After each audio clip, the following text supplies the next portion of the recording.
বারায়াত পবিত্র কুরআনের একটি গুরুত্বপূর্ণ শব্দ, যার অর্থ হল মুশরিক ও ইসলামের শত্রুদের সঙ্গে সম্পর্ক বিচ্ছিন্ন করা এবং তাদের প্রতি বিরূপ মনোভাব পোষণ করা।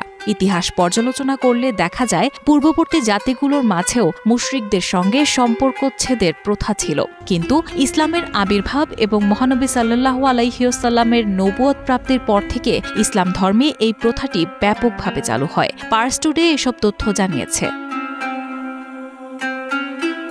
পবিত্র কুরআনে একাধিক আয়াতে বারায়াত বা মুশরিকদের সঙ্গে সম্পর্কচ্ছেদের বিষয়ে জোর দেওয়া হয়েছে। সূরা তাওবা বা সূরা বারায়াতের ৩ নম্বর আয়াতে বলা হয়েছে, মহান হজের দিনে আল্লাহ ও তার রসুলের পক্ষ থেকে মানুষের প্রতি এ এক ঘোষণা যে আল্লাহ ও তার রসুলের সাথে মুশরিক বা অংশীবাদীদের কোনো সম্পর্ক নেই। এছাড়া সূরা ফাতহের ২৯ নম্বর আয়াতে, সূরা মাইদার ৫১ নম্বর আয়াতে, সূরা তাওবার ১১৪ নম্বর আয়াতে এবং সূরা মুমতাহিনার ৪ নম্বর আয়াতেও এই শিক্ষার উপর গুরুত্ব আরোপ করা হয়েছে।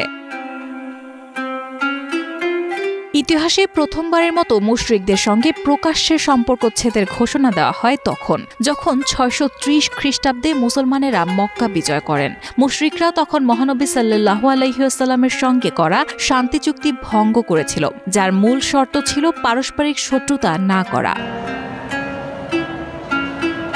পরবর্তীতে সেই বছরেই ১০ম জিলহজে মিনার প্রাঙ্গণে হযরত আলী আলাইহি ওয়াসাল্লাম খুতবার মঞ্চে দাঁড়িয়ে সূরা তাওবার প্রথম কয়েকটি আয়াত তিলাওয়াত করেন এবং মহানবী সাল্লাল্লাহু আলাইহি ওয়াসাল্লামের পক্ষ থেকে বারায়াত বা সম্পর্কচ্ছেদের বার্তা জনসম্মুখে উপস্থাপন করেন।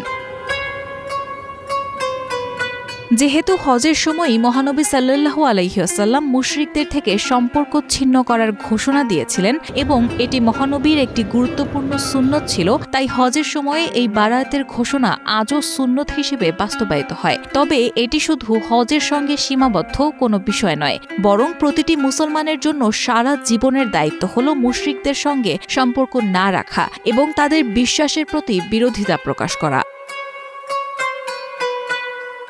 ইসলামী প্রজাতন্ত্র ইরানের প্রতিষ্ঠাতা ইমাম খমিনী রহমাতুল্লাহ আলাইহি এই সুন্নতের তাৎপর্য ব্যাখ্যা করেছেন। তার মতে, মুশরিকদের সঙ্গে বারায়াত বা সম্পর্কচ্ছেদ এমন কোনো বিষয় নয় যে সেটাকে আমরা হজের মধ্যে চালু করেছি যা এর অংশ ছিল না। এটা হজেরই অংশ, এটা হজের রূহ।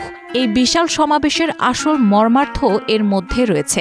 বারায়াতের অর্থ হল মানুষ একত্রিত হবে এবং ওইসব জালিম ও খুনিদের বিরুদ্ধে আওয়াজ তুলবে যারা টাই ও ইস্ত্রি করা জামা কাপড় পরে এবং সুগন্ধি মেখে সবচেয়ে বর্বরদের মতো মানুষ হত্যা করে, একই সঙ্গে যারা তাদের সমর্থন করে এবং বিশ্ব ফোরামে তাদের পক্ষে সিদ্ধান্ত নেয় তাদের বিরুদ্ধেও আওয়াজ তুলতে হবে।